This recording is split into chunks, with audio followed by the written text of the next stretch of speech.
right, welcome. Can you hear me okay? Yep. Yes. Shane, you got me good? All right. He's recording us because, sometimes we have new bus drivers that comes in, so they'll be able to watch this training as you are here as a live audience. So they'll go through the same training that you're going through, but it's by video, okay? Again, my name is Amy Sands. I am a district health coordinator for Laurel County School System. I'm also a school nurse for, whichever school you see me at. So I know I look at you and I'm like, oh, I know these people. So I am going to give you one little exercise. I want everybody to stand up.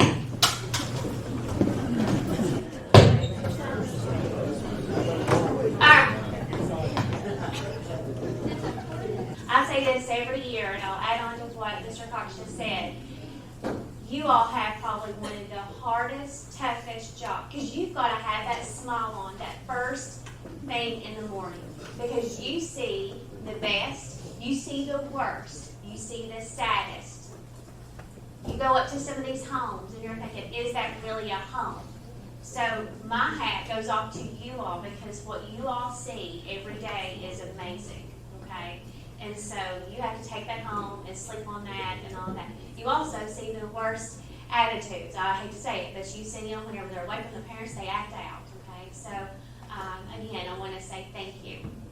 The training, like you were saying, it's somewhat different, but whenever we were talking about CPR and first aid, I started thinking, I was talking to Carrie yesterday, I was like, pretty much you are getting first aid training on some things. It just does not come out and say first aid training. Because we have to talk about diabetes, we got to talk about seizures, we got to talk about EpiPens. So that is part of first aid training, okay? So I'm going to add in a little bit about hands-on CPR, and then I'll talk about putting gloves on, because that's one of the first aid training. So in a way, even though I hope they don't add that certification to the law, but you're getting it when you go through the medication training that's been set up by Kentucky Department of Education, okay? All right. So again, you have many children attend school. Listen, they come with health conditions and they come with healthy. They bring their food allergies, they bring their ADHD, they bring their behavior, they bring feeding tubes, they bring all kinds of stuff. They bring wheelchairs. But guess what? They come to school. We do not discriminate. You, if you're able to sign a piece of paper, you're able to come to school. Okay? If the parents are able to sign, they'll be able to bring you. Therefore, medications, guess what? They're going to have to be here at school. And yes, parents cannot bring them, okay? Sometimes they just cannot bring them. So we got to talk about how do they get medicines. Because if parents can work, we want them to work, okay? Delegation. So, going over a little bit about the medication laws. Medicines can be delegated to you all. You're like, I'm not no nurse. I'm not a healthcare profession. But as a non-licensed school personnel, that is you, okay? Maybe delegated or trained to administer medication to a student. But the only people that can just delegate to you is an RN. An LPN cannot delegate to you. So an RN, all of our schools have RNs, a physician, and a nurse practitioner, okay? Something you need to know about to know how to give medicine is coming from who? Coming from a nurse, okay? But a doctor and nurse practitioner can, but just to let you know, in a school setting, in Laurel County school setting, it's going to be a registered nurse. Delegation of medication administration. Before you can administer medicine, you're thinking, what medicine am I administering? It's the emergency medicines, okay? Must have completed this course that we're going through today. Here's the KR, the law that talks about that. We can read it if you want to, but I'd rather just to go on. But there is a law that states that we have to go through this training. And you have to complete the training and be successful in the training. EMTs, paramedics, CMAs are also non-licensed, so that you're probably thinking, okay, I'm a firefighter, I'm a paramedic. You still have to go through this training according to Kentucky Department of Education, okay? Again, who can prescribe medications? Voted in the red. Physicians, dentists, and nurse practitioners. Who can administer medicines in the school setting? If you've been through the training, you can administer the medicine, okay? So if you're an RN, LPN, you all have been delegated to and went through the training, guess what? You can administer the medicine. How long is it valid for? This has never changed. It's the same thing. It's only valid for the current school year. So that's July the 1st. I'm sorry, I keep on focusing this way. July the 1st to June the 30th. So, what is that? We have to show you the definition. Delegation, this right here is the delegation definition. The transfer of responsibility of the performance of an activity from one individual to another while maintaining the accountability of the outcome. So that means I come to you and I delegate you to give the medicine. I've got to make sure that you're competent, that you understand how to do that task. Otherwise, it falls back on me. So that's why we have to do a hands-off check-off at the end of the session, okay? Because that says we're delegating. Now, if you go above and beyond what you have been trained according to this, then that you don't want to do that. All right. Unlicensed school personnel shall not perform a task that involves any of these three things: an assessment of an individual's need for the medication, a calculation of the dosage, or the conversion of the dosage. So guess what? The medicines that we're training you on, everything's done for you, okay? You just got to have it in your hand and to be able to put it into the person, because that person is in an emergency situation. They can't do it. So their life, because it's a life-saving medicine, depends on that medication and who's going to administer that. You as the trained personnel, okay? What does supervision mean? You're thinking, okay, well, there's not a nurse with you all the time. Periodic supervision is of an unlicensed school personnel, of you, that's you all, that's performing a task or the training as required by a registered nurse. Supervision does not mean that I have to be right here with you, okay? That means that you can get a hold of me. There's several of you that has my cell phone. The nurses in the back, which I did not introduce, but you've got all your nurses, or maybe one or two that's missing. All of our nurses are in the back. Wave hello. All right, so you might see some of them in the schools. Hopefully you do, because that means you're asking questions, valid questions. Supervision does not require the supervision of the nurse to be present at all times in the school building, but we're available by phone. Everybody's got a phone number. They know how to get a hold of us. You get a hold of your principal. The principal knows how to get a hold of your nurse. Confidential student information. You go through this probably every year, that you do with the medication, but confidentiality is the most important thing to maintain, okay? It's very important in a school setting. We are covered under FERPA, which is the Family Education Rights Protection Act. It's a federal law that protects the privacy interests of students and their educational records. Student health information should only be shared with school personnel on a need-to-know basis. So while you're sitting outside waiting for your bus, do not talk about your students, okay? Because you never know who in front, who's going around. So again, FERPA is part of it. Awesome. Okay. Delegation of medication. Again, we do have written policies, and as we embedded all this stuff throughout the training, so we'll go over that. Unlicensed school personnel who will be assisting with medication administration should be familiar with the policies and procedures. Again, it's part of their program. Requirements to administer medication in the school setting. We'll get onto this after. I feel like I'm favoring you all. One must have successfully completed this medication training. We talked about how long it's valid, and we'll go over how it is labeled on the medication bottle and stuff. Here are your requirements. So when a kid gets medicine, or if you take your own medicine, when you look at your bottle, you want to make sure that you're taking it's got your name on it. So it's going to have a pharmacy name on it. It's going to have your student's name on it. It's going to have who prescribed it. The date that it was dispensed. It's going to have all of this information, everything that you need to know, okay? So if a parent, brings up and they says, here's an inhaler for Johnny, he needs to have it, give it to the school, they need to actually bring that student, that child to school to make sure that there's a label put on it, okay? There's a little bit more. I don't want you to have to deal with that. That needs to be taken care of at school, okay? We'll go over some more information on that. And I know everything's not textbook. Requirements for over-the-counter medication, one who has successfully completed, again, assigned authorization. Every medication has its own paperwork, okay? And that paperwork goes in a little bit more detail than what that pharmacy labels. So just know that there is some stuff that's required for the parents to bring in medicine to school. They have to have what? The medicine, paper, and the child, okay? And then we know not to administer any medicine over the expiration date. I put that onto the school. That's not for you all. Y'all got kids to get to school, so you don't need to be looking at the expiration date, but just know that is a requirement whenever they bring that medicine into school. Can students self-administer their medicine? If the doctor says they can. If the doctor's order says they can, they can.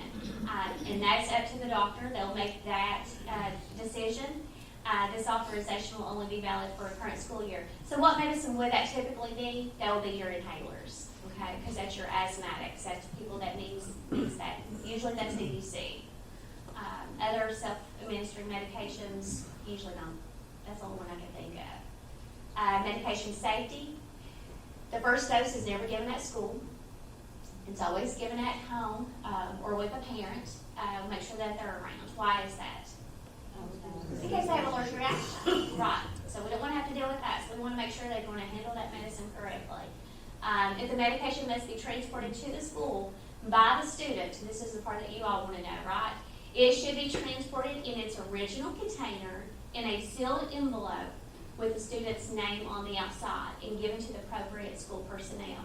So that would either be given to you all, if you have a bus monitor, however it's set up with you all, okay? And then once you get that medicine to school with that child, who are you going to give it to? Whoever is at bus duty, whoever is outside at the bus duty, okay? And just say, this is Johnny's medicine, and then they're going to take Johnny and that medicine, they're going to go to the front office, and then they're going to do all the paperwork. They're going to look at that expiration date. They're going to look at everything else because it was in a sealed envelope. Medicines that comes on the bus, it needs to be in a sealed envelope. Why is that? It's all about accountability. It's all about accountability. Make sure that somebody else doesn't get a hold of it. Make sure someone doesn't go and take one out and give it to somebody else or anything like that. So it's all about accountability. Okay? Can I jump in just a second? Yes. So what you might see is you, and this has happened to us probably a lot before, but they will come to the bus stop. The mom and dad won't be out there. Okay? They'll come on carrying their medicine. It's not going to be in the probably maybe not the correct bottle, maybe not the correct label, but here they'll come with it on. I got my medicine. I got it. I got to take it to school today. If there's no parent there, what do? Yeah. Well, I'm not touching it. No, take it. Because they could go back there and down them and that'd be it. But go ahead and take that medicine. Let us know on the radio, okay? It's all we need to do is get it to the school, get it out of their hands because there's no parent there. That's right. We'll get it to school. We'll let the school nurse know, the principal, say, all right, we've got one hot coming in. Go out there. They got a bottle of pills out there. We don't know what it is. So we'll take care of it, okay? The worst thing you can do is ignore it, okay? Don't ignore it. Get it from them. When you get there, find somebody at the bus loop. Let them take it in. Be done with it. Now, if the parents are out there, okay, and it's in the wrong container, you can say, listen, I can't transport it. And you know if it's a, speak a little bit on that, Diastat. Diastat, EpiPen, Glucagon. If it's not in the right container, you can't take it, okay? But here's what they'll say. They'll say, well, what am I going to do? My car's broke. I can't get them there today.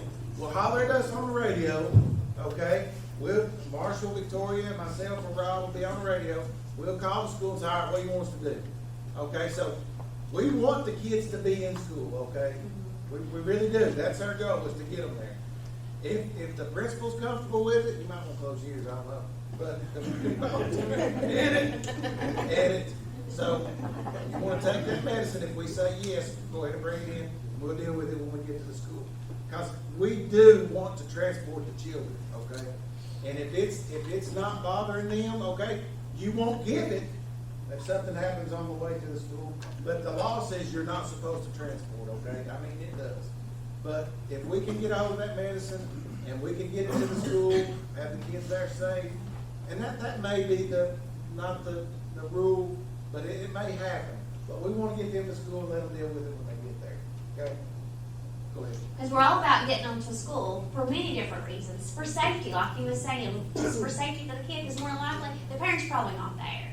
And if, as long as an adult has a hold of it, and you've notified somebody, then you've got them covered. The big thing is, we just gotta get that kid to school, and, you know, we don't turn anybody around. It does say, you know, that you don't accept it. I know as a school nurse, when I have daily medicines, I've got parents that they have to be at Flowers Bakery at a certain time. Well, guess what? They're gone before the kids are even at school, before they even get on the bus. So the day that they're out, I'll say, okay, I'm putting Johnny's medicine in an envelope sealed, you know, so whenever you're all ready, the only thing I do is count the medicine and put on there. You might even see like a strange number on there, like 10, 12, 15 or something, because sometimes I'll ask the parents, go ahead and just write down the quantity on there and sign your name on it, just so it'll help whenever I get it here at school, I can count it, okay? But you just don't turn them around, because you never know what they're leaving from.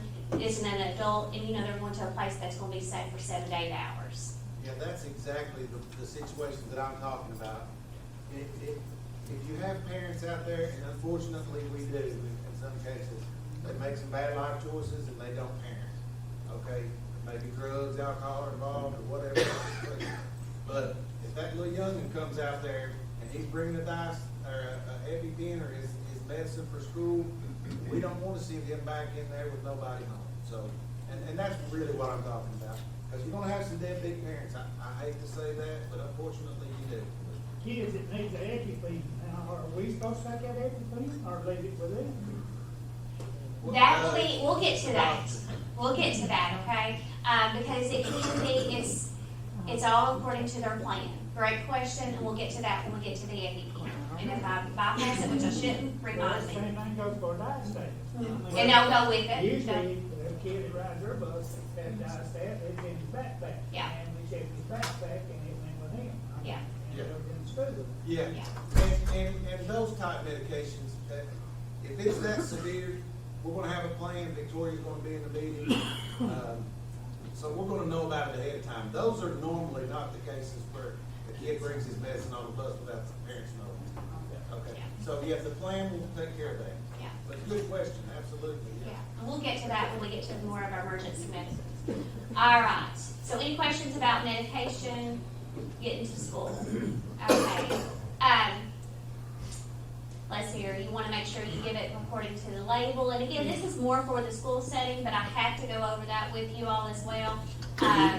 Most of this information, there should never be anything different from the paperwork, which we'll see in the front office versus as the bottle. We never give anything against the expiration date. Listen, that's the same practice we should be practicing at home, okay? All right, medication authorization. Your training's good for 1 year, paperwork's good for 1 year, okay? Kids grow up, medicines change, so that's why it's only valid for 1 year, okay? And that's, we gotta make sure we look at the dose, time, frequency, the new medication, make sure it's got the labels on it.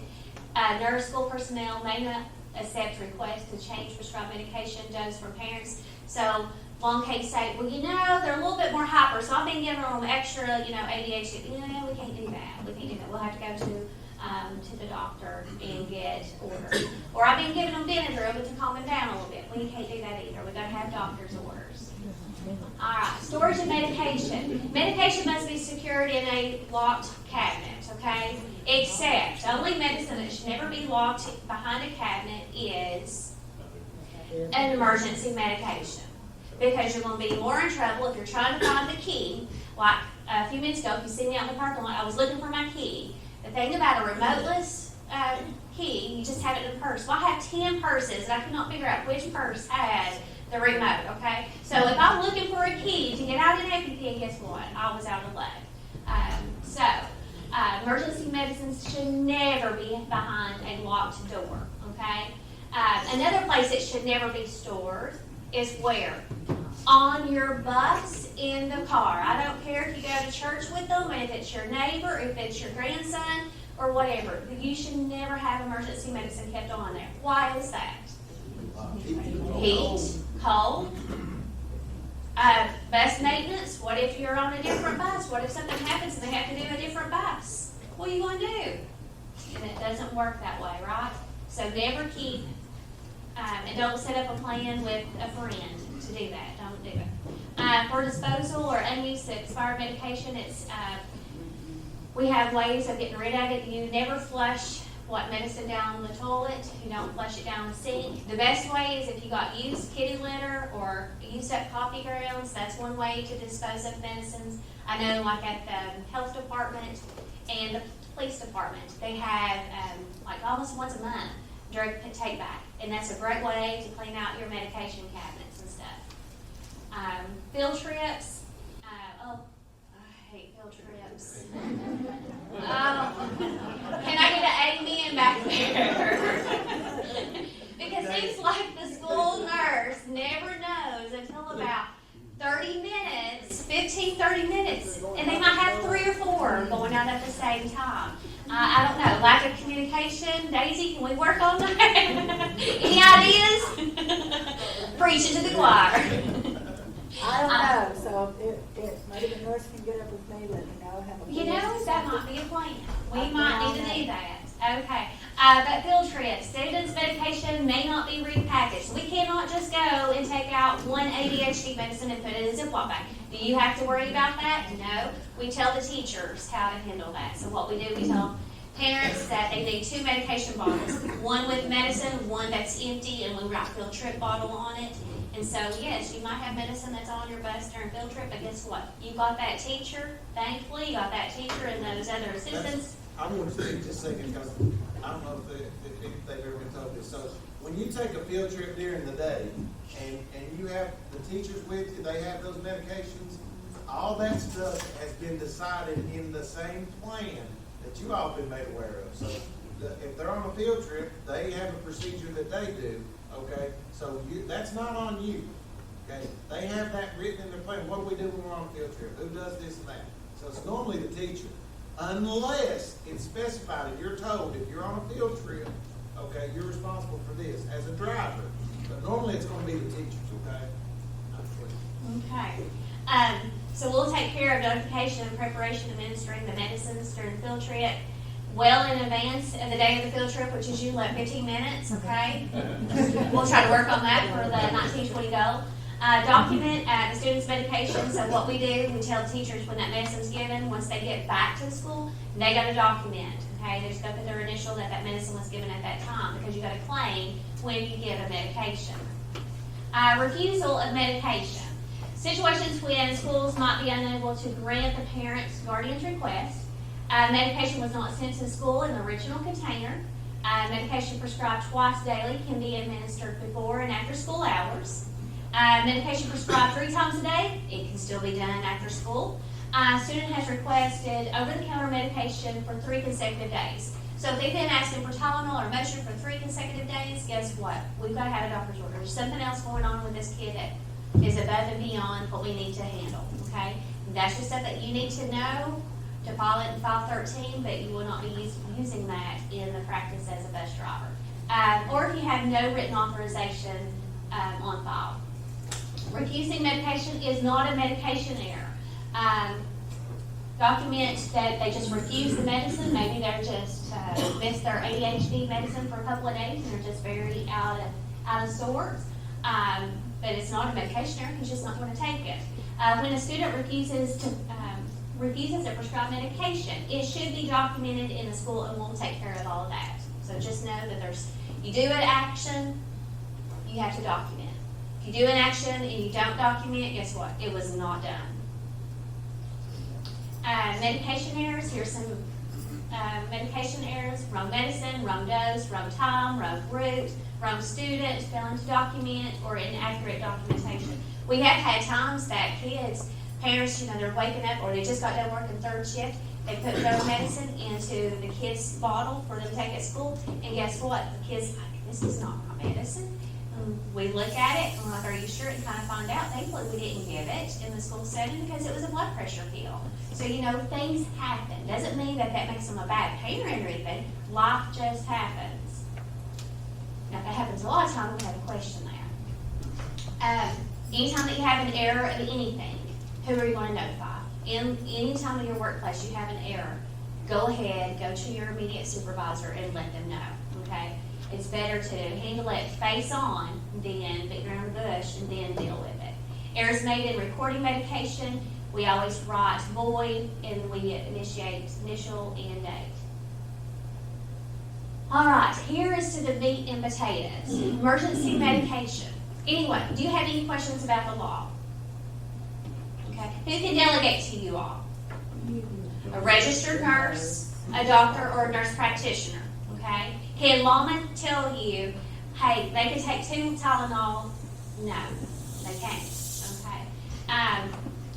Emergency medication, this is for anybody that has went through this training that knows how to do, that goes through this training. And then 2, I'll just tell you, if you can read on the instructions, then you're able to save a life. That's the whole point. Do you put these medicines behind a locked cabinet? No. They should be easily accessible, okay? Here's the state laws that talks about it, KRS 158-838, and then we have Kentucky Board of Nursing that's jumped on board to do all this training.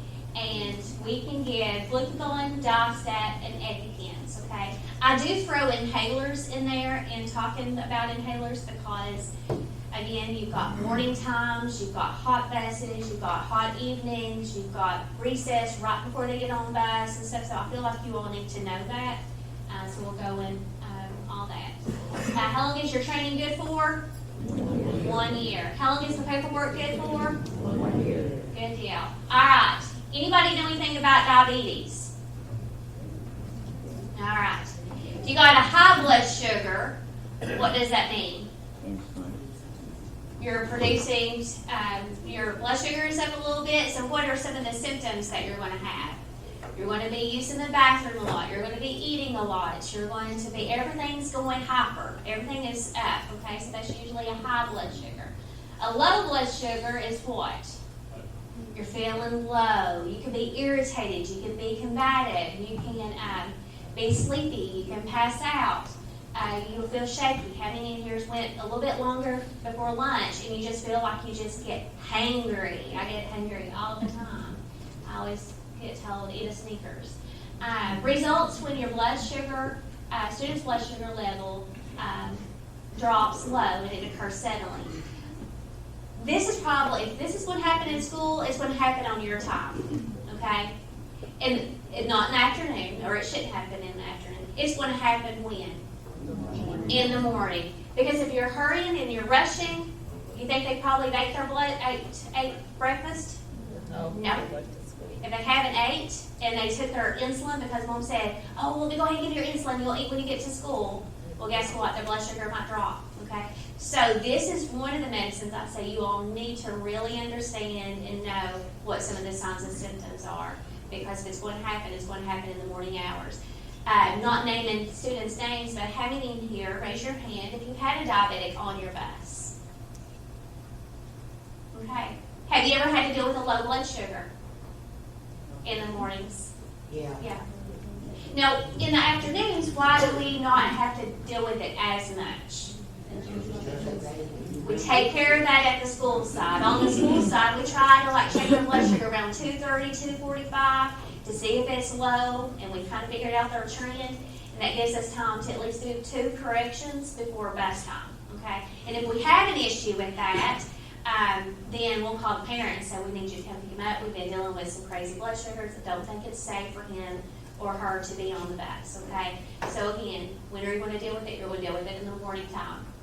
So again, low blood sugar is extremely low blood sugar. Do you know what that low blood sugar number might be? 30. That's a very low blood sugar. But we've seen them talking and doing everything with 30. Below 70, okay? How do they know if they got a low blood sugar? What is it that they use? A little tester. They prick their finger. Can they have that on person? Yes. They are allowed to have that with them, okay? Now, if anything's different, it might be for a discipline issue or maybe their mental abilities and stuff. You're going to know those kids because guess what? You're going to be part of that meeting, okay? Somebody's gonna get with you. But yes, a diabetic should always have their glucometer with them, okay? Another thing that they should always have with them is the medicine that we're gonna talk to you about, and it's called, do you remember? Glucagon, that's right. All right. Here are some symptoms or some reasons why you might have low blood sugar. We talked a little bit about it. They either get too much insulin, get their insulin before they eat breakfast at school. You know, breakfast is free this year, so we might have some hungry kids on the bus trying to get to school. Students administer insulin without eating, too little food, delayed in receiving a snack or meal, increased physical activity, which that's why we look at recess and stuff at the end of the day. Illnesses, are they battling something, and are they drinking alcohol? That will give them a low blood sugar. All right, what's another term for a low blood sugar? Hypoglycemia. Can you give me 3 examples of a low blood sugar? Irritability, sleepy, What are some symptoms? How would they feel? shaky, lethargic. Shaky, lethargic, hangry. Okay. All right. They could be mild, moderate, or severe. They do have an action plan, meaning they either have a 504 or it's written into their IEP. Is it life-threatening? Yes, it is life-threatening. It is life-threatening. They might pass out. So if you know that you've got a diabetic and they're asleep on the bus, and you go and you shake them, they're not doing anything, and you shake them again, then that's where you're going to look for this. You're going to call out 911 or call the bus garage and tell them your emergency. Someone's getting that bus to a safe place. So if you've got a monitor, they're doing that. So let me back up. First thing, if a child is not waking up and you try to wake them up and you know they're diabetic, what's the first thing you're going to do? Call and then get your bus to safe, right? Then you're going to go and assess the kid again, okay? Still nothing. Then you know more likely this is a white kid, usually they're red or orange. You're going to find this where? Usually in their backpack or in their purse. This is too big for somebody to stick it in their pocket. They might even put it into like a trapper keeper or something. But you'll know because you'll know those kids, okay? So what are you going to do? You're going to open up the kit and you're going to find 2 items. One's a syringe and one is a vial. And you're like, oh my gosh, I got to do a needle. Well, we do things under anxiety and then we crash afterwards, right? So what are we going to do? We're going to get this clear liquid into this vial. So what are we going to do? Take off the cap, right? And then we're going to, put the needle? You got to put the needle in first. Then once you put the needle in, what are you going to do? Slowly squirt the saline or the sterile water in. Yep. So once you put the sterile water, you swirl. Okay? Shake and not stir. Alright. Slowly draw out your medicine. Okay? Now you want to make sure the needle stays into the liquid. Okay? So you might have to pull back a little bit to make sure you get, because what's going to happen if your needle's above the liquid? You're going to draw up air. So you got to make sure that needle stays in that liquid. Once you get all of that out, where are you going to administer this? You can administer in their belly, the side. You can administer it in their arm, wherever it's easiest for you to get to, okay, depending on the season and everything. All right, so I'm going to, and it goes skin to skin. Okay, and I want to show you, this goes all the way in. Okay, you should never, I did not give myself a shot. The needle goes all the way in. Then you're going to slowly push the medicine in. Then what are you going to do? Remember? Once the medicine's in, what are you going to do with that syringe? Pull it out. And what are you going to do with this open? Exactly. Do you put a cap back on this needle? No. You never recap a needle. So what am I going to do? I'm going to put it in this hard case and close it. 911 is going to come there. What are you going to do when 911 gets there? Give it to them. Yep, and you're going to say, I just gave Amy glucagon. She is a diabetic, and I gave that glucagon at 3 o'clock. And then then they'll take care of it from there. They might ask you a couple more questions or whatever, but you're just gonna answer just like you would with anything else. It should start working within 5 to 15 minutes. They might start feeling sick to their stomach. If they start feeling sick to your stomach, because think about it, they went from a low blood sugar and their body's they're trying to compensate and get to a high blood sugar. They're probably going to feel sick to their stomach and all that. Anytime you have someone that's feeling sick or whatever, what are you going to do? How do you like to feel? What position do you like to lay in whenever you're sick? Lay on their side. So once you get any kind of emergency care, what are you going to do? Have them to lay on their side, prop up one leg so they don't roll right on over, and then just stay with them. And they might throw up, so if they do, guess what? It's going to roll out of their body instead of going back into their airway. It takes about 5 to 15 minutes. They might be very combative whenever they come back. You know, you might think, okay, are they seasoned? Are they trying to fight me? They're not doing it out of getting back at you. They're doing it because they're just trying to get back to normal. They might not remember a thing, but I'll tell you, the last sense that you lose as a human is hearing. So be careful what you say, okay? Because you never know that's the last sense that you lose is hearing. All right. So you have any questions about giving glucagon? All right. So the liquid goes into the vial, right? Keep the needle in. Why do you keep the needle in? What if you took it out and you stuck yourself? That wouldn't be good, would it? You can't use it anymore, so you lost your lifeline. So keep that needle into the vial. Then you swirl, draw it up. Once you draw it up, what are you going to do from there? Give it into the abdomen, to the arm, and the exposed skin. So it needs to be needle to skin. Okay? Any questions? All right. Where can their glucagon be kept at? In a backpack, the purse. Can they have their glucometer with them? Can they have their insulin with them? Sometimes we might. Sometimes they might even have what it looks like this, and it's a pump. Okay, that's an insulin device, and that is not a cell phone. Okay.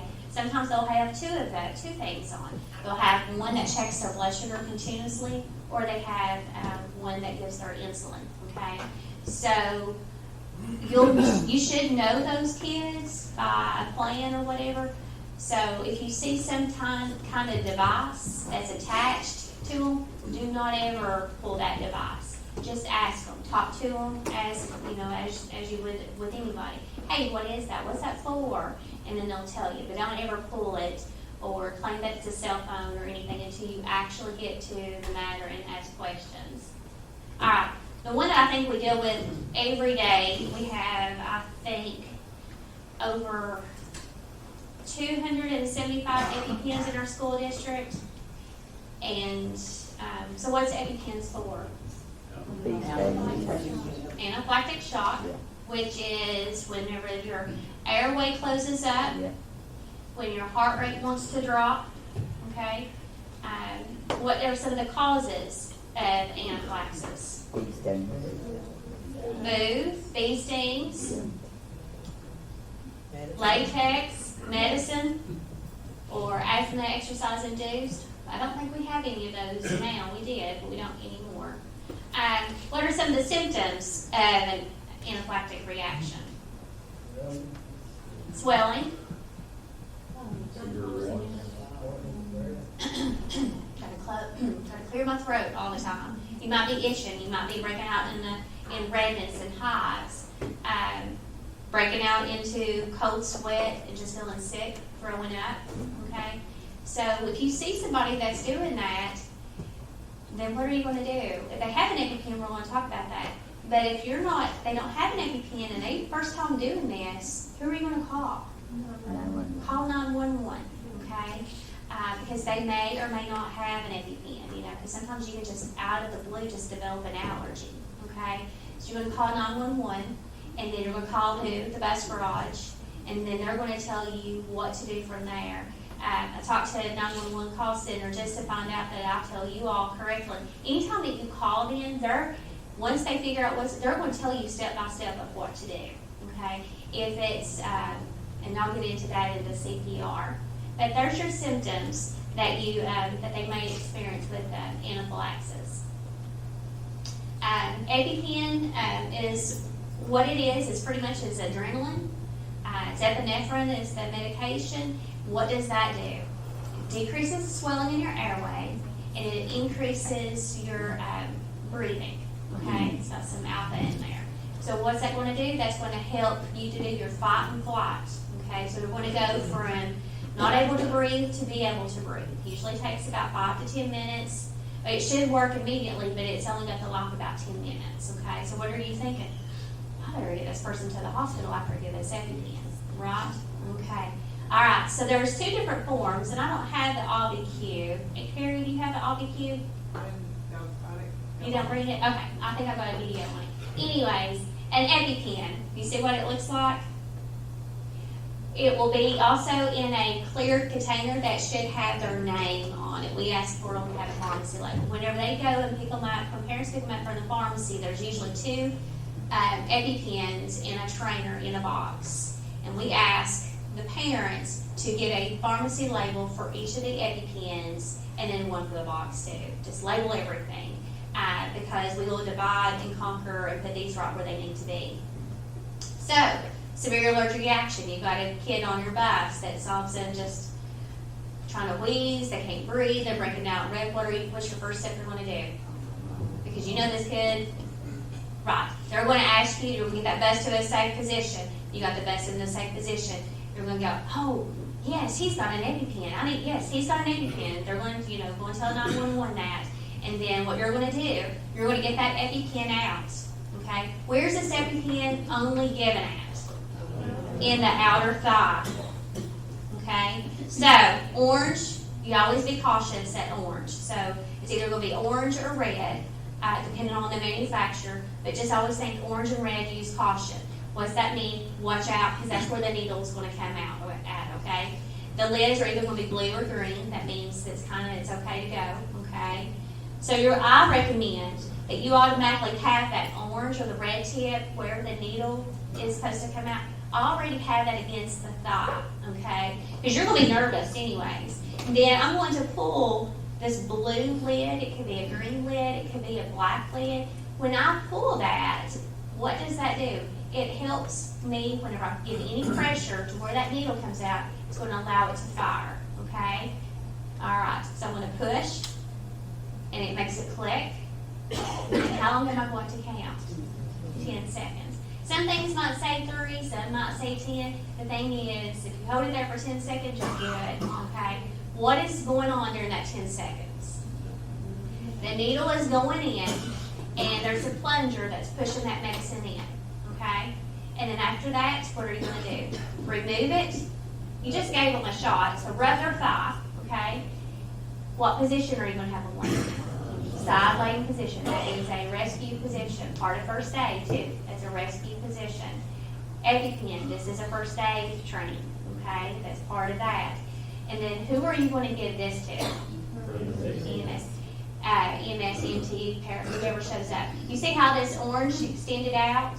That's where the needle's going to be, okay? So they made it more of a safety thing. So that's why I recommend go ahead and have that orange, red, wherever the needle's going out. Sometimes there's an arrow that says needle and it points down, okay? So before you get anything, what are you doing? You're looking at everything. Well, guess what? While you're looking, it even has a step-by-step guide of what to do, okay? So, outer thigh, clothes or no clothes? With clothes, okay? It's designed to go through pants. It's designed. I do recommend, if you got blue jeans, try to avoid that seam, okay? Try to avoid those thick seams. You have to pull it over to the side or whatever. Outer thigh, 3 to 10 seconds, remove, and then who are you going to give this to? EMS, all right. What if they have shorts on? They have shorts on? Give it. It don't matter. It don't matter.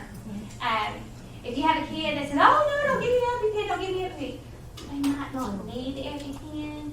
Tell the 911 people that. They're telling me they don't need it, that they're having these symptoms. 911 is going to tell you what to do. That's the thing. And we'll be in contact. We'll be on the radio, or you'll be pulled off to the side on the cell phone talking with us. So And after talking to several doctors in the allergy world in the past couple of years, and even the nurses, they're like, it's better to give it than not to give it. What's going to happen if you give it to somebody that's possibly having a mild reaction versus as one that's not? It's going to increase their heart rate. They're going to feel like they're jumping out of their skin for 10 minutes, and then it's going to calm down. If they act, and you're going to send them where they're automatically going to go to the hospital. So it doesn't mean that you just go and give everybody an EpiPen, but just to let you know, it's, we've had someone while they've done training that they accidentally give themselves an EpiPen. It turned out fine, just a high heart rate, and it went down. Yes, sir. Too much epi will kill a person. I'm sorry? Too much epi will kill a person. Yes, that's the reason why it's prescribed dosed. Yeah. But yes, too much would. That's the reason why you have to have certain symptoms, but the way that they have it set up, you only get 0.15 milligrams, which is not enough they'll only last in your system no more than 5 to 10 minutes, and that's why they do it that way. Now, there are some kids that will have to have 2 doses, and that is, you'll know those kids, and that might be just because of their location, okay? That could be purely for their location. Trying to get from Hazel Green back in that area to a hospital, you never know. So at home, they might have to have 2 because they might not be able to get an ambulance all the way down there in time. So you'll know those kids. Any questions on that? Now, the Auvi-Q, there is one that is shaped just like this, and it will talk to you. Once you pull off of it, it will talk to you, and it will tell you everything that you need to know. Oh, I did it again. Always take them to the emergency room. Store it at room temperature. Do you keep it on the bus? No. And nurses are checking it once a month to make sure that it's got a good expiration date. Our schools, do we have emergency EpiPens in our schools? Yes. Yes, every school building has 2, if not 4, EpiPens, okay? So that's a good thing. That's a kind of like EpiPen for School grant program. So who is that for? That is for your undiagnosed kids, okay? But if it's there, you use it, okay? So let you all know, if you're on the bus, that's even for faculty too. If we have to use it because you're having an allergic reaction, it's a life-saving tool, okay? Anaphylaxis, you can die within a minute or 2, okay? But then the EpiPen will save you for 10 minutes. So, let you know we do have it there in our schools. It's mainly in our nurse's office for undiagnosed people, but we can use it for anything. So there's the EpiPen. Here's the Auvi-Q. Like I said, it talks to you. It does the same thing. It's a different medicine. It does the same thing. It's just a different device. And the cool thing about it, it can actually stick into your pocket. So boys don't carry purses. They don't carry stuff like that. They might carry a man bag, I don't know. But they can stick it into their pocket.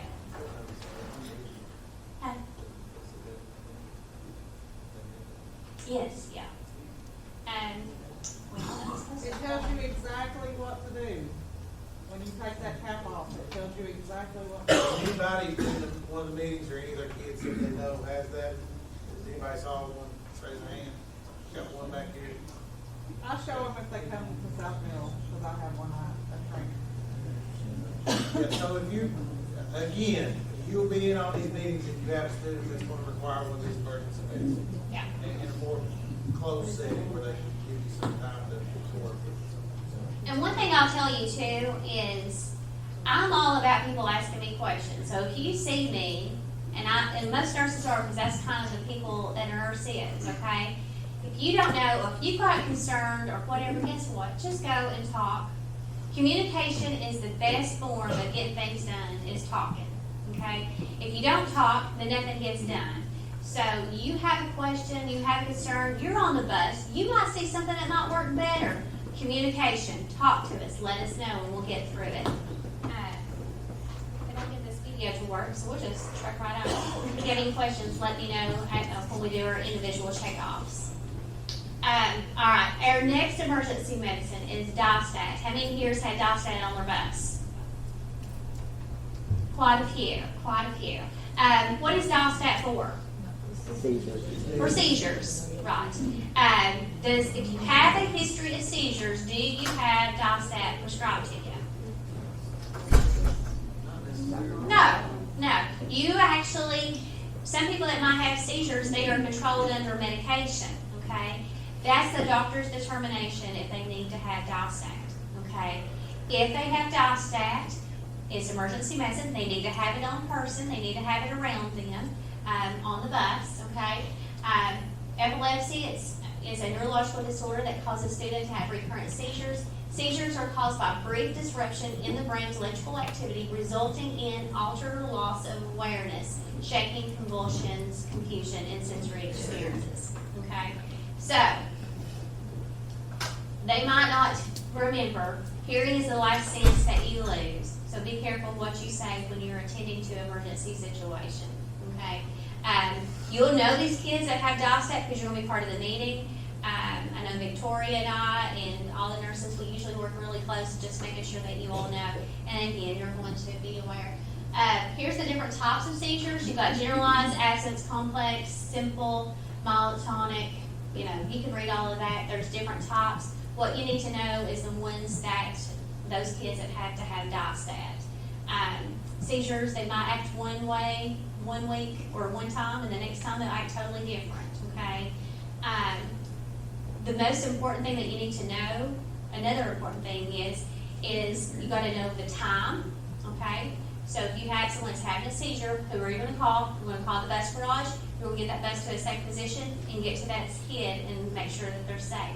So maybe amongst all of everybody talking and calling and everything, you're gonna have someone that's gonna have the time, so make sure someone's getting the time.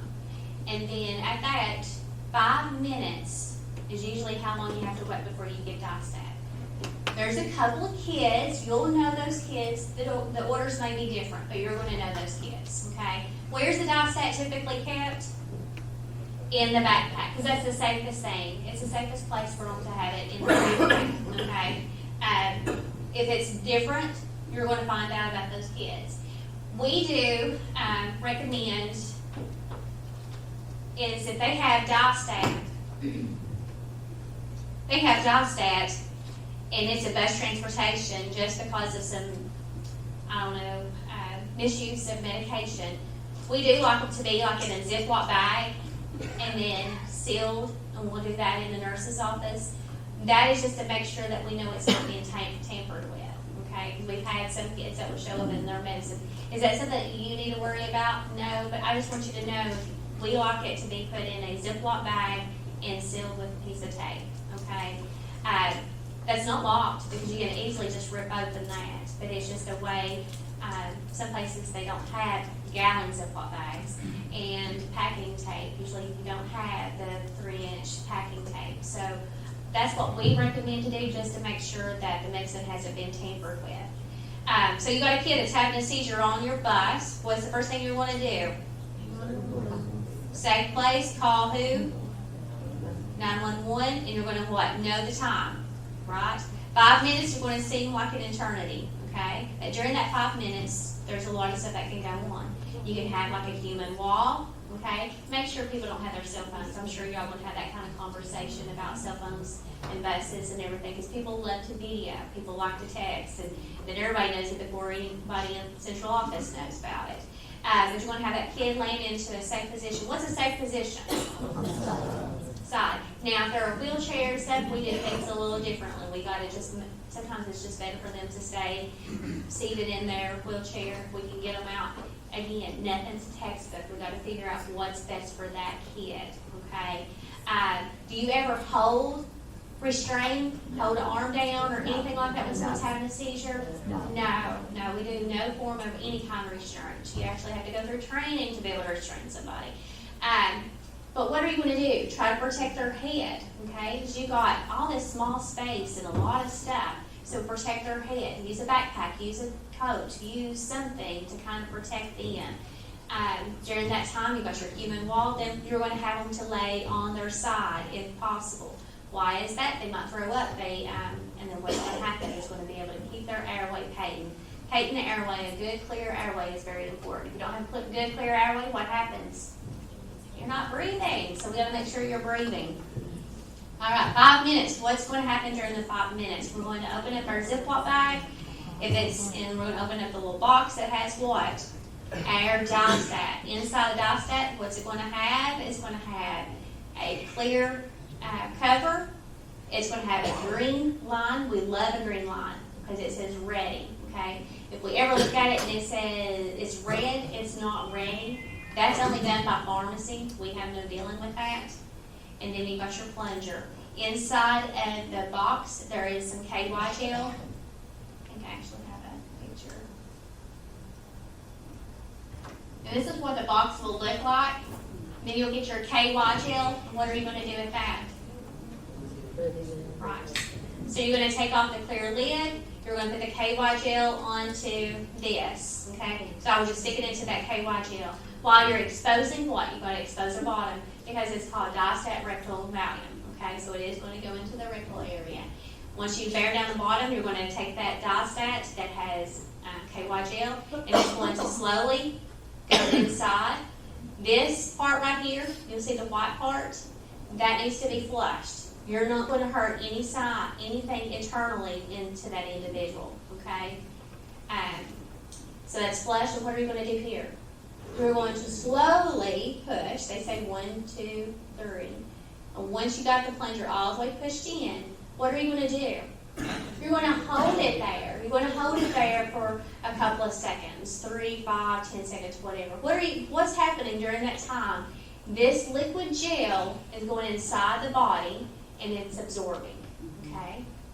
Then you're taking it out, and what are you going to do? Squeeze the butt cheeks, cover them up, give them dignity, and then stay with them until who gets there? Until 911 gets there. Until 911 tells you further what to do. Who gets this? They get that, and you say, I gave this at 3:05, whatever, and they'll tell you, they'll ask you questions, you just answer it. Just have a general conversation with them, and they'll answer all your questions.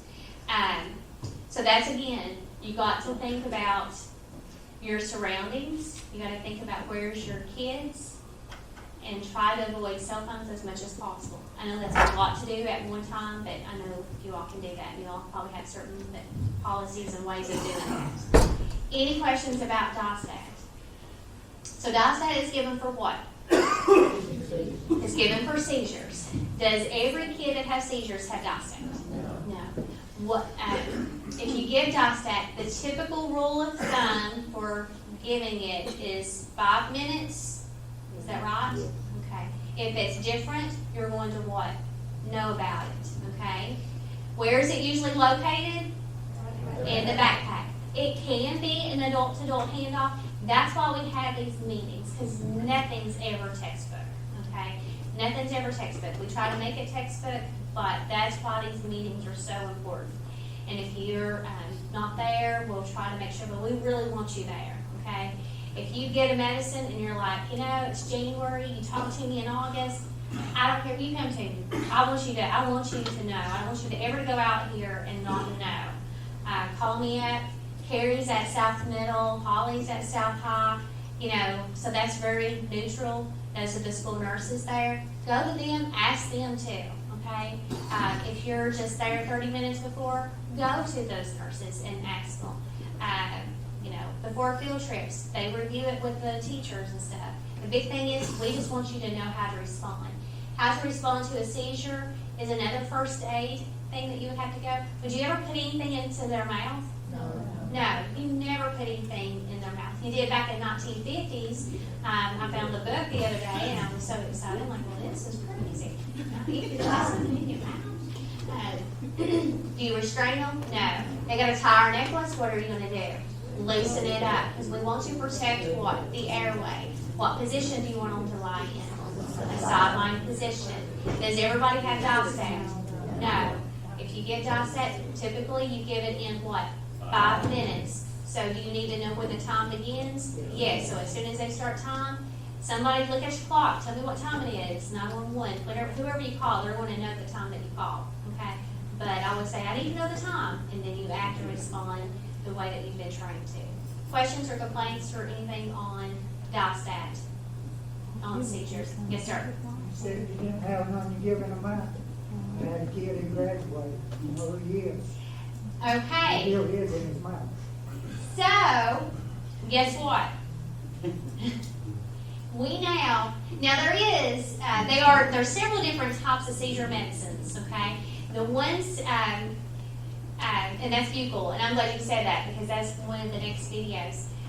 There is one medicine that you can put in the nose. It's not FDA approved. Sad to say, it's not FDA approved. If it was FDA approved, I think that would be the best medicine to use after doing some reading and stuff on that. But we can't get it. So if they say, I've got this stuff that squirts in the nose, you really need to go and take your child, and you need to get a meeting. We need to make sure we have a safe meeting for this kid. Because if they're on your bus and they have a seizure and they don't have their medicine, we're still calling 911, right? He's talking about Klonopin. Klonopin is approved by FDA for seizures. Some students may also be prescribed for this for breakthrough seizures. What this is, it's like a little wafer. And all you do is just you put it inside their, you just put it inside, I'm not really sure, it's valve, you had it, didn't you? You just put it right at the lip, just like if they're, I hate to say this because I'm a nurse, if they're putting a dip in, that's kind of where you're putting it, okay? So some of them have that. That's the reason why you're part of those meetings. But yeah, they added this to the new training, is that medicine. I'm going to add you on to the next training so you can be mine. Don't give him the big head. Oh, okay. All right. So you turn the student to the side.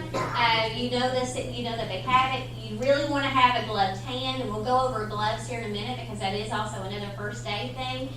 You put it in the pocket between their inner cheek and their gum or lower lip. So close their mouth gently and just rub it so they get a full absorption, and it's supposed to help.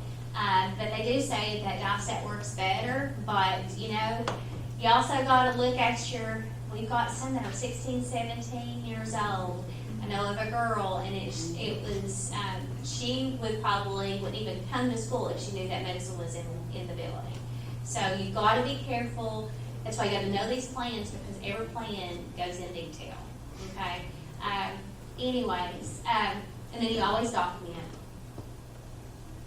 I'm just going to touch base. Have you all heard of Narcan? Okay. Our school safety officers has them. Most of our front office people has Narcan. They went and done personal training themselves. What's Narcan for? Drug overdose. It will only work if you have opiate, okay? And if you gave me Narcan, it probably wouldn't do a thing to you, okay? So it's a true sign. If it works, they're on the opiate, okay? So the parents said, why did you get on Narcan? Well, it worked. And so then they have to try to figure out how to deal with another issue that they were not ready to deal with. It's the biggest, it's happening. I know that we have had to give, not ours, but our school safety officers have had to do it. It's out there. It's in your cabinets. It's in your medicine cabinets. It's there. Anybody that's had surgery, they've probably got some kind of medicine in their medicine cabinet. Substance use disorder, drug addiction, it does not discriminate. It can happen to anyone. We just need to know how to take care of them. So we're supposed to talk about that. Here's your common medicines that are used by prescription, opiates. But look at the next one, stimulants. Your ADHD medicines like your Ritalin, Concerta, Adderall, and that. If you notice, that's why we do a huge medication count on all of our ADHD medicines, okay? That's why it's got to be kept in the front office, okay? And that's why we like to make sure that they're in a sealed envelope. If it doesn't, we'll work with that. The office will call the parents and bring them in and stuff. But that's a very common abused prescription medication. Then you got your benzos, which you don't really see so much of that in the schools. Well, maybe you do with behavior. Reasons: they're easy access, perceive them to be safer, to get high, to help them study, to relieve stress and anxiety, to experiment, and to fit in. This just kind of talks about the opiate epidemic. It's out there. I can read you statistics about it, but the thing is, just know that Narcan is the drug to overtake the Narcan overtakes the opiate. And these are the difference, overdose versus high. I can let you just read that. Overdose, they'll be pale, clammy skin. So think about some of the kids that you might have seen: deep snorting, gurgling, unresponsive to stimuli, slow heartbeat, pulse. You know, this almost can also sound like a diabetic, right? That's right. If you know they're a diabetic, you're going to go ahead and give them glucagon. If that doesn't work, they're like, okay, they're on something else. I got a question for you. Yes, ma'am. I've seen this on one particular child. I'm not gonna say what bus, but I've had seen it. Can we actually say something to you and say, look, I think this child's on something? Because they go from being a happy, normal child to this incredibly hateful, eyes sunk in the hole. I've seen it for years, so I know what it looks like. I know exactly what it looks like. A 14-year-old kid.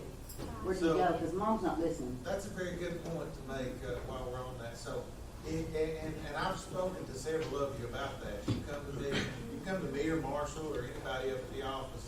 If you feel like you're seeing a change in a student that rides your bus, if they're on drugs, or hey, if you think they're vaping or dipping and they're not supposed to be, come to one of us. Because what I'll do is I'll get with the principal or the counselors at the school, and we'll handle it discreetly. What I would not do is call them out and say, man, you look high. Or, what are you doing? Are you on drugs? You know, you don't want to call them out and say, what will that do? That will escalate. Well, first of all, it's kind of bullying too, just a little bit. That's a bully to me, Yeah. if you're doing it to them. So what we're always wanting to de-escalate. We want our bus to be chill. Okay, we want them to ride home safely, have a good trip, no disturbances. That's what we want. So if you perceive that something, you think a child needs help, actually, it requires by law that you notify somebody. Okay? So, let me know, let Marshall know, let anybody. I'll get to the principals, I'll get to the counselors, the school resource officer, whoever needs to know that information, we'll get that. If you have a good relationship with your principal, or somebody at school, you can notify them. But also let us know, because we can help you with that stuff also, okay? Keep us in the loop, we'll handle it. Very good point to make. If you feel like someone is abusing drugs or they're going down slippery slope, it's your responsibility to let us know, okay? Y'all do a good job, Dad. That's just, you know, so. That's a great question, because you gotta think about, like, you know, touch on a little bit about on drugs, mental health is a big thing right now. So you are the people that see these kids first time in the lifetime. If you see changes, talk, okay? It's better to, I'm all about communication, because if you don't communicate, you know, who's gonna know? They can't read your mind. I keep on thinking I can read Ben's mind, I can't, but he can read mine, evidently, but anyways, but talk. You see an issue, see a change, go to your superior, go to your supervisor, go to your principal, because you never know what's going on. But you do see what they live, you see if their homes have changed, you see if there's a change. We have great counselors in our school, we have comp care, we have all of this stuff out there that can be able to help these kids before they get too far gone, okay? And then we can talk about prevention. Just know that anytime that if you have Narcan, and listen, if you have it at home, you know, if you have a drug problem at home, you can talk to your family doctor and say, hey, my kid, my husband, my wife, whatever, I feel like they're on a problem. Do you think I can get Narcan to have at home? This is something that they do prescribe for you, because it is considered emergency medication, okay? So just think, you know, we're talking about school, this also, you know, goes at home as well, okay? So just talk to your doctors if you feel like you need to have it at home. The thing is, if you suspect an overdose, if they're acting that way, and what are you gonna do? You're gonna call 911, you're gonna call your friend, people, like you do with anything. They say not to move anybody individually who is in severe distress. If you move them into any position, again, back to first aid, you're gonna put them into the side. Again, drug overdose, that is part of first aid. I'm trying to include the first aid stuff in. Here's a little bit about, how to recognize, respond, and steps to rescue breathing, which we're gonna talk about. I'm gonna show you how to administer because you don't have it. Your 911 people are gonna transport for you. All right, hands-only CPR. Whenever it was brought to my attention that, I was talking to somebody at, I guess it was East Bernstein, I was like, do you do CPR first aid for all your bus drivers? She's like, yeah. And I thought, how many bus drivers do you have? 8. Oh, okay, that's doable. And we can do that. So what can we do? And Todd asked, like, how can we do that? So I'm like, we can do hands-only CPR, okay? We can show you that until we figure out what the law actually ends up changing to. This is something good that you need to know at home anyways. But I will tell you, if you call 911, they're going to tell you step by step of how to handle an emergency situation. They will stay on the phone with you until either help gets there or until you're comfortable, okay? But usually they'll just stay on the phone with you. If a teen or adult is unconscious and not breathing normal, what's the first thing you're going to do? You're going to call 911. And then if you notice right here, it says push hard and push fast on number 2. So where does that mean? You're going to go directly in the middle of their chest, okay? You're going to go directly in the middle of their chest, and you're going to place your fingers if you can. If you can't, because maybe it's just hard for you, you put one hand palm over the top part of your hand, and you're going to push directly down on their chest, okay? You know the song Staying Alive? I'm not going to sing it for you. But anyways, the fast beat part, that's how you do your compressions, okay? You push hard and you push fast, and you do that until help arrives, okay? So if you find someone that's unresponsive, who are you going to call? You're going to call 911. And if they're, then you're going to do push hard and push fast. Hands-only CPR has been shown to be effective for cardiac arrest. It can double or even triple a victim's chance of survival. So that's pretty good to know, right? Do you think, has anybody in here ever had to do CPR? And I'm just curious, how many of you all might be like an EMT or paramedic or work for the fire department? Because I know sometimes we get more of that clientele too. Any questions on that? 911, I stay on the phone with you the whole time. They hung up on me. They did? Well, I'm gonna have to get that guy that told me to stay on the phone.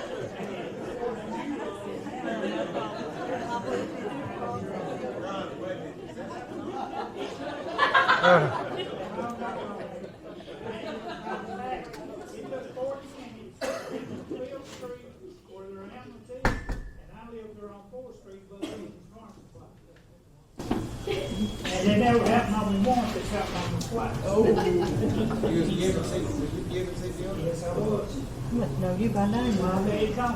They knew you knew what you was doing. And then they got there and thought she had a stroke, but her blood sugar dropped down to 36. Wow. Did you have glucagon on? Did you have glucagon? Why, did you have glucagon? She had a UTI. Oh, usually that's complex stuff. All right, yes.